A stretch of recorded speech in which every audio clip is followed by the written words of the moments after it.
তো এরকম রাস্তার পাশে যদি একটি দোকান থাকে তাহলে তো কোনো কথাই নেই। এই দেখুন এখানে অনেকে বসে আড্ডা মারতেছে, গ্রামের রাস্তা।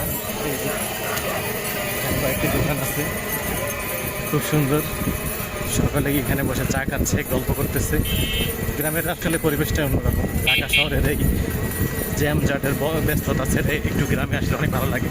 এই যে এখানে বাচ্চাগুলো বসে গেম খেলতেছে। হ্যাঁ, ছোটোবেলায় আমরা এরকম অনেক রাস্তার পাশে বসে গেম খেলছি। এই সামনে আরও কয়েকটি দোকান দেখতে পাচ্ছি,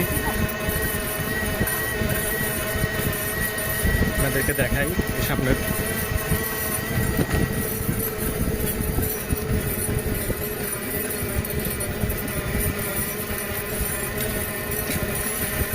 এই যেখানে দেখতে পাচ্ছি আরো দুটি দোকান।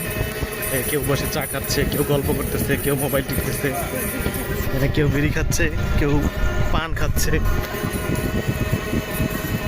তো যেতে যেতে এখানে একটি ঈদগাহ মাঠ দেখতে পেলাম। এই যে দেখুন ঈদগাহ মাঠটি অনেক সুন্দর, যদিও অন্ধকার তেমন কিছু বোঝা যাচ্ছে না। সবচেয়ে বেশি সুন্দর লাগছে আমার কাছে রাস্তাটা। হ্যাঁ, পাশেই নদী, নদীর উপরে বাঁধ, বাঁধের উপরে রাস্তা, হ্যাঁ, তার উপর আবার বাড়ি। হ্যাঁ, একদম অমায়িক একটা জায়গা।